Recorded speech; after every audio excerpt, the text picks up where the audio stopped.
Welcome to The Source, where we combine the headlines with in-depth conversations with the newsmakers themselves. Today on the program, lawmakers scrutinizing the 2020 national budget. Definitely po, yung budget, kailangan himayin pa at ayusin. No? But we will make sure it's transparent at walang pork or park funds. Is the proposed budget insertion and pork barrel free? Some issues and concerns that need to be clarified. Also, Vice President Leni Robredo as the anti-drug czar. Pag sineryoso ng lahat at naramdaman na laban natin to lahat, we will be able to make a lot of headway. Lifting martial law in Mindanao. Ako lang, I will not recommend anymore this station. And security concerns over alleged military-China deals. Nasa 40 times siguro yung kanilang lakas kesa sa ating tanggulang pambansa. Senator Panfilo Ping Lacson joins us live.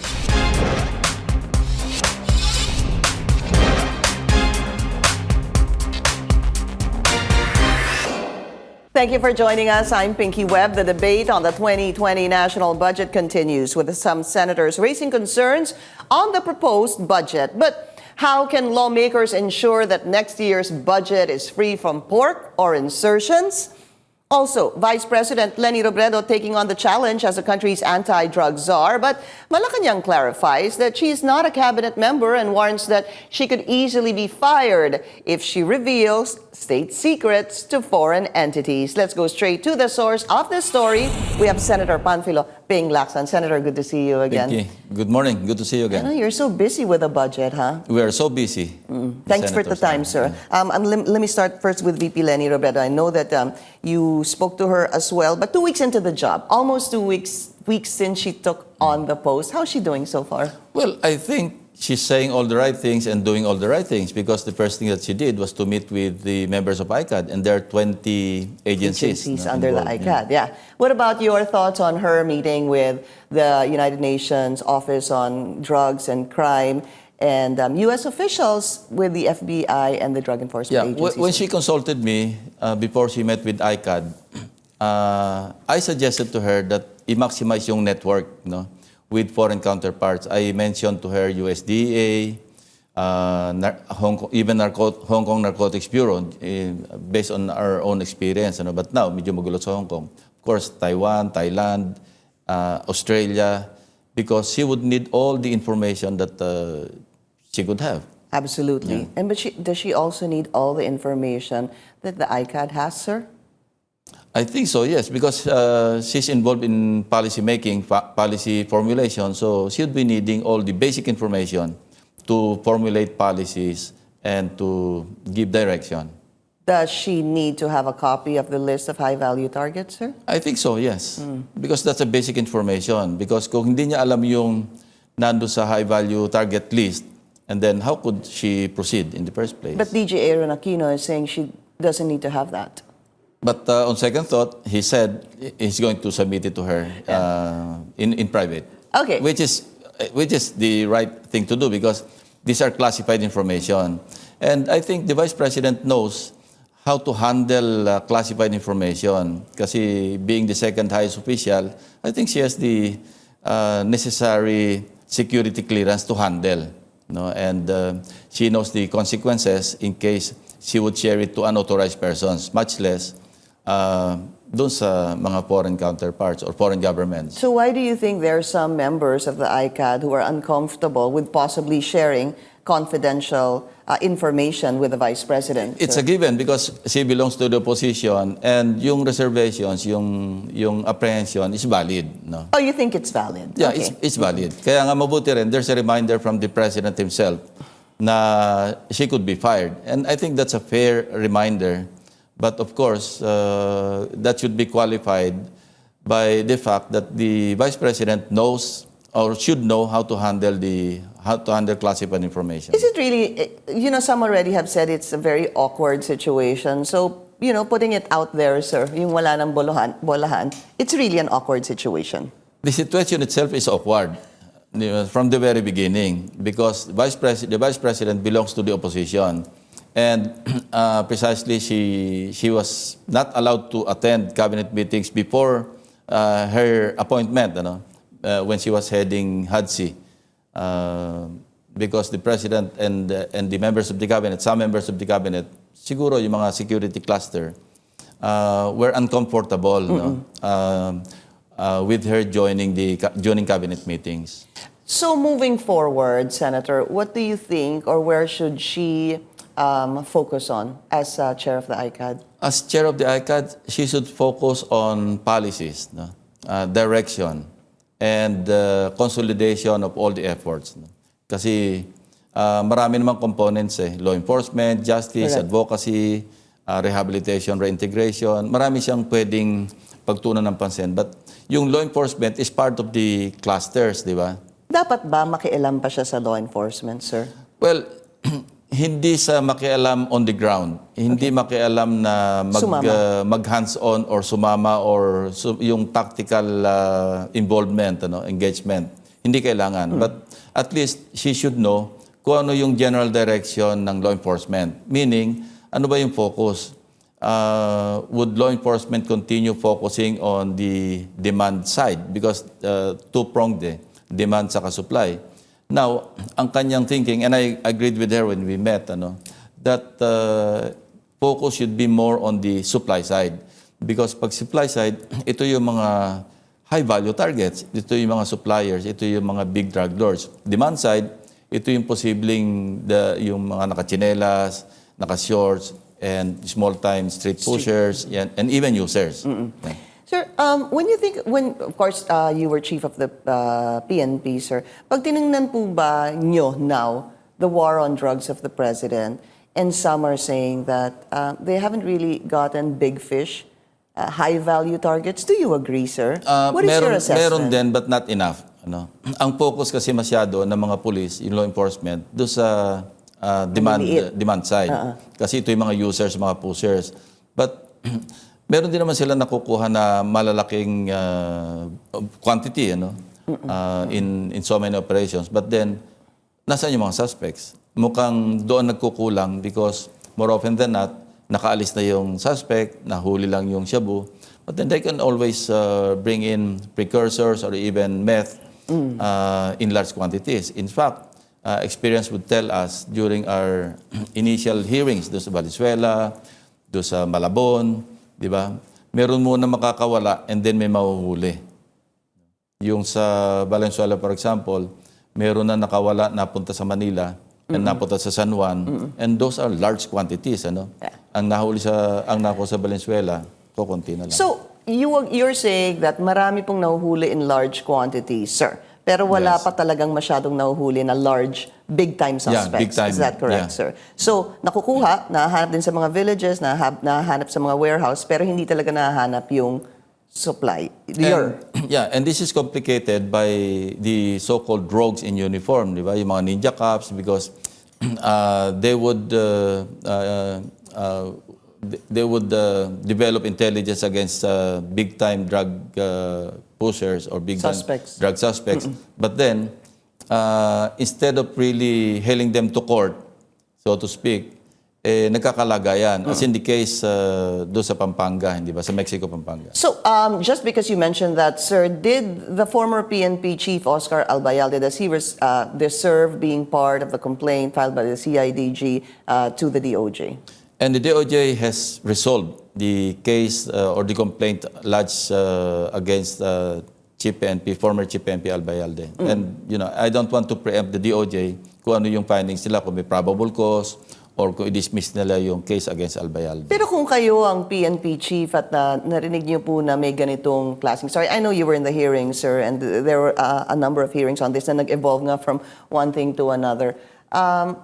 There is really such a thing as command responsibility. There is. Absolutely. In the uniform service, yun, talagang may command responsibility. War on drugs, sir, if you were to describe the war on drugs of the Duterte administration, is it a success or a failure, and in between? Well, in some aspects, yes, may success, pero meron ding siguro lacking in its implementation. Yan.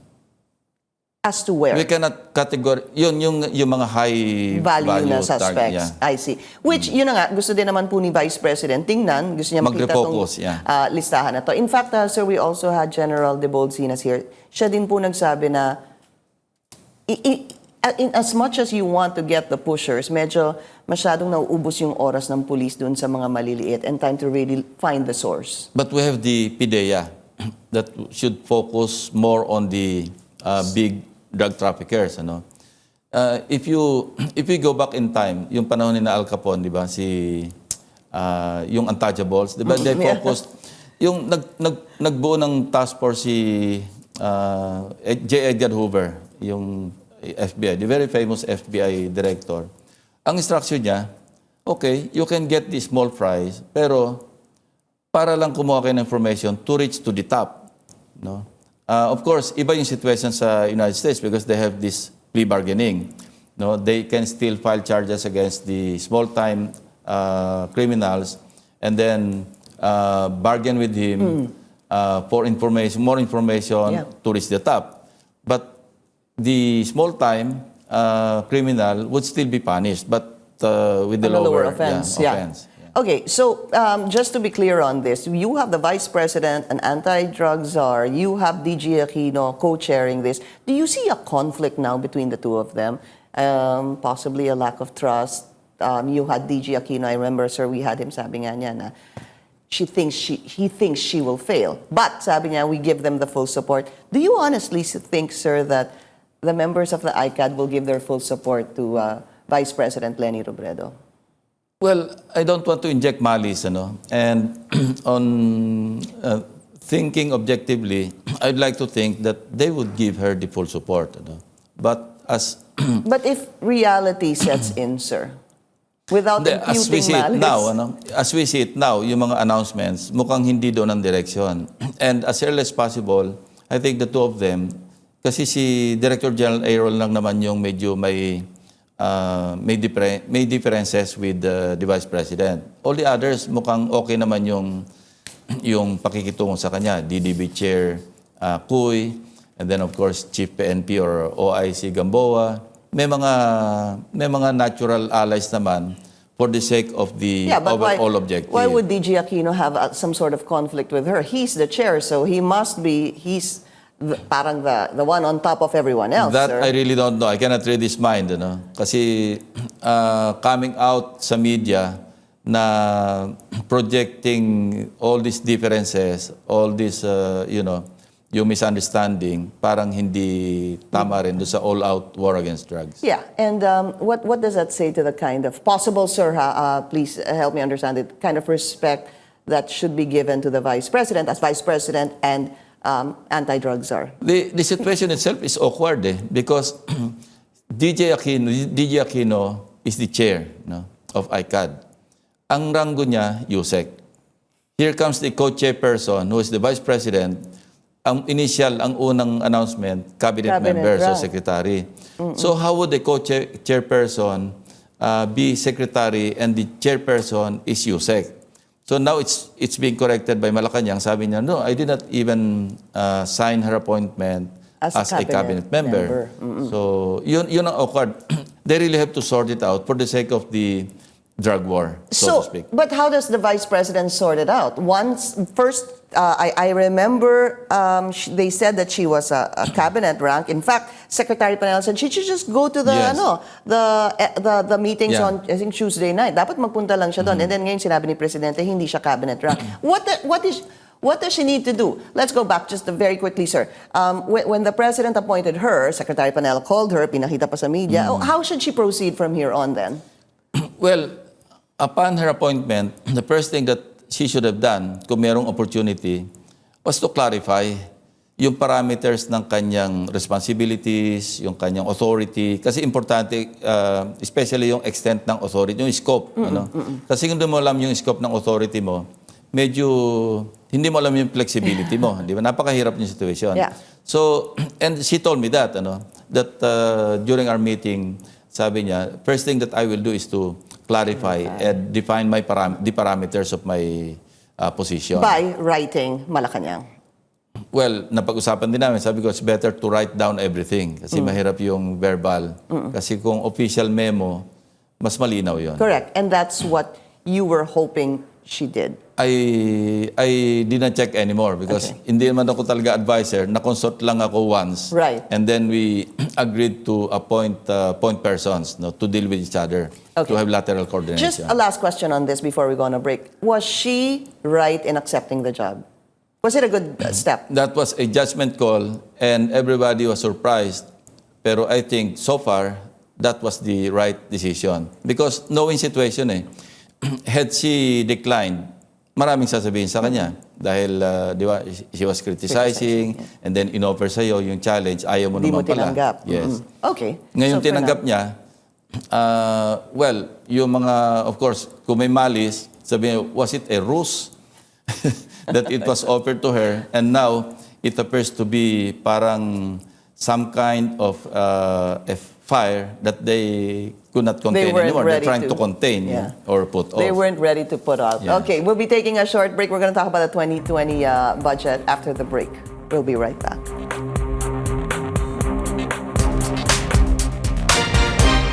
You're watching The Source on CNN Philippines. Our guest today is Senator Panfilo Ping Lacson. Let's talk about the 2020 budget. Sir, let's just be clear about this.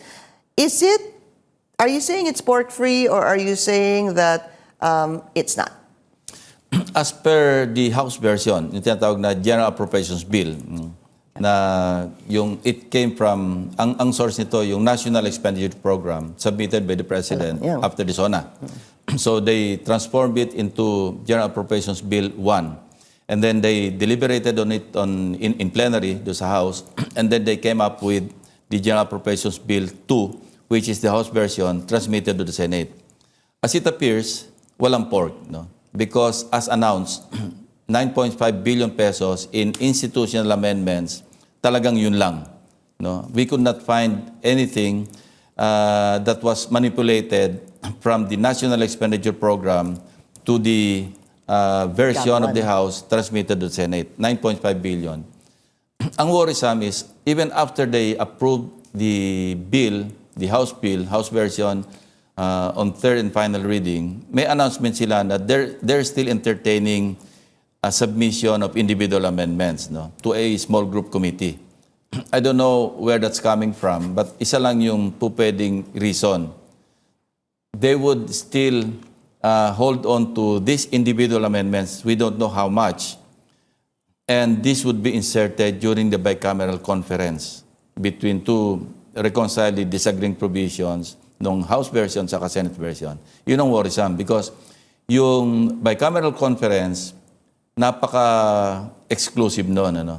It's not transparent, it's not open to the public, and only the BICA members are discussing all the possible discussions. Now, we want to clarify, and I intend to clarify this because I will automatically be a member of the Bicameral Conference Committee of the Senate. I would like to clarify because ang intention ng Bicameral Conference mag-reconcile ng disagreement, meaning i-reconcile lang yung differences Sa House at sa House at Senate. Now, but hindi naman ganun nangyayari because there are amendments that come in that are not included in either Net Gab 1, version. Gab 2, and Senate version. And Senate version. Wala doon. Yun ang nakaka-worry. So, I intend to clarify that during our first day. Dapat, kung meron silang isasama na additional amendments na hindi kasama sa House version, they should submit everything to us first. And we meet as our committee, the Senate committee, discuss it and determine which are acceptable and which are not. And then ibalik na lang namin sa discussion ng panel, yung bicameral panel, yung mga contentious. Yung mga pwede namin i-accept, fine. Wala nang discussion. And that would be a more systematic way of discussing the two provisions, the two versions. In plain language, sir, bakit kailangan pa magkaroon ng individual amendments kung sinabmit mo na sa Senado yung budget? Yun ang hindi ko rin maintindihan. Worse, yun nangyari sa last Congress. Tapos na yung bicameral report, we ratified it, the House ratified it, and then, kasi sila nagpiprint when they printed the enrolled copy, na iba. So we could not agree because, and it's good enough that meron kaming legal guru, si Senator Drilon, who advised Senator Soto, Senate President Soto, na pwede ka namang pumirma dyan with reservations. Correct. Meaning, hindi kasama ito doon sa mga pinirmahan ko. And Yung nasama sa libro, yung nasama sa pagprint. nasama sa pagprint na hindi namin ni-ratify. Kung hindi, we'll be party to the illegal act. No? So is this better now that at least they're saying that there Wala could pa be... tayo doon. Yeah, but they're saying, sir, magkakaroon ng individual amendments. At ngayon, parang If they binibigyan na push kayo through ng... with it, it's no better than the last Congress. Because kung depende sa volume, kasi when they talk You mean of... depende sa magkano, sir? Is volume magkano? Yes, kung Okay. magkano. Kasi kung imamanggal mo yung House version and the Senate version at magbubuo ka ng isang malaking pie within a pie, that would, render unidentifiable yung original versions ng House and the Senate, masama yun. What Bakit would... pa kami nagdebate? Bakit pa sila nagdebate? Yung pala, Well, mas I malaki was yun. going to go to that, sir. Why scrutinize the budget line by line, whoever does that, possibly you, sir, na eventually ang kalalabasan din naman magkakaroon ng individual amendments in the end. Parang if you were to study something, don't you want to study it already now before you actually But they have not go on submitted it. bypass? Yeah, you They're know, still sir. keeping it. In case they really entertain more amendments, nasa kanila pa yon. We don't know what those amendments are. Does the Senate add individual amendments as well? In the Senate version, Yeah. of Pero course, we hindi debate yung- and we also Absolutely, introduce sir. amendments. Ibig ko sabihin, pagdating ng BICAM, nagkakaroon pa rin- Sometimes, nangyayari rin. And that's the reason why kailangan define namin yung parameters din ng bicameral conference na Okay. dapat ito, basically, talagang ibig sabihin ng bicameral conference, reconcile lang yung mga differences, mga disagreeing provisions ng both versions. Nangyayari nga, ang tawag nga sa Bicameral Conference Committee, yun yung third chamber, which is the most powerful chamber ng Congress, unofficially. And in practice, ang nangyayari, okay, we meet there formally, just establish the quorum, tapos we leave it to the chief of the, or the chairman of the Appropriations Committee of the House and the Senate Committee on Finance chairman. Silang dalawa lang nag-uusap. Last Congress, hindi ganun nangyari because tumutok kami doon. Kami ni Senator Drilon, Senator Villar, yung mga vice chair, nandun kami lahat. So, medyo nagkaroon pa ng... Okay. So sa ngayon, it's pork-free. Right now, Right now. it's pork-free. But, here's the catch, It seems that they already introduced their amendments, their pet projects, even before the NEP was submitted to the House. Meaning, and ito okay. that explains why we saw some vaguely described items in the budget. Such as, sir, 507 million, Cannon Road, period. meron kasing, just as for the, of the viewers, sir, may nakita ka kasi na Cannon Road na 507 plus may 76. So 76. nagtaka ka bakit dalawa yung allocation? Yes. Ang worry ko doon because we have this, merong budget noong 2019, Sorsogon, nag-overlap. Meaning, iba yung contractor ng pa-south, iba contractor ng pa-north. One lane. And then, meron nag-overlap doon na ang dapat savings ng government nasa mga 11 million pesos. Well, small amount, change compared to the Bigger pie, yeah. Okay. bigger pie. Pero, ang worry ko dito sa Cannon Road, there's this 507 million described as Cannon Road. And then there's this 76 million with the stationing, meaning from kilometer so-and-so to kilometer so-and-so. Baka mamaya, yung Mag-overlap 76 yung million, dalawa. Yeah. kasama na pala sa 507. So I inquired and I asked DPWH through the sponsor, baka ganito na naman to, parang Sorsogon, para sa Masbate, na nag-overlap because hindi klaro. And these are the things that you really need to look into, sir. Kasi kailangan nga isa-isahin mo to find out. Yeah, because ano we're yung mga wasting problema dito. government funds. Right. Okay. But we need to take a short break. We'll be right back. There's a CUB. You're watching The Source on CNN Philippines. Our guest today, Senator Ping Lacson. I just need to clarify this. So sabi mo, it's pork-free, sir. However, meron silang sinama already doon sa NEP na Yes. nanggaling sa Malacanang. Yes. So just to be clear, is there something wrong with that? there's something wrong if no vetting was done by the agency or agencies concerned. Kung properly vetted, then that's fine. All right. Because kung kailangan ng district talaga, tapos vetted, if it's implementable, walang duplication, then that's Okay fine. lang. But here's the thing, During my interpellation, naka-ready yung mga errata. And mind you, ganito kakapal yung errata, kasing kapal ng budget book. So sabi ko, errata pa lang kasing kapal na ng budget book. Ibig sabihin, naka-ready na rin sila. Because remember, I already exposed some questionable items within the NEP. And I was suspicious na galing na yun sa mga legislators. Yeah. So true enough, mukhang in-scrutinize ng binalikan nila, nakita nila maraming mali talaga. So mayroon ng Dala-dala errata. nila yung errata. During my interpellation, Dito. sabi ko sa kanila, I want a copy of the errata. Yeah. Dahil- Okay. Do you think it's going to be delayed, the budget, sir? No, I don't think so. Okay, you You're don't right think on schedule. Okay. We have run out of time, but I need to, are you looking at 2022, Senator? Because No, there are pages being for president. No, I don't know about those posts. Kung mayroong mga dating supporters na nagpo-post, then yan. Would you be open to it, sir? No answer. No answer. Okay, thank you. Senator Ping Lacson, he's still gonna go to the Senate. Yeah. Meron po kayong round 6 ba ng plenary? No, we will continue the plenary debates, Yeah. So they're gonna talk about the health department, Yeah. the DepEd. DepEd, Yeah. and the OTR, I believe. Senator, maraming salamat. I know Yeah. you're busy. Thank you so much for your Pleasure is mine. time. Thank you very much. Thank you for joining us here on The As Source. usual. I'm Pinky Webb. You're watching CNN Philippines.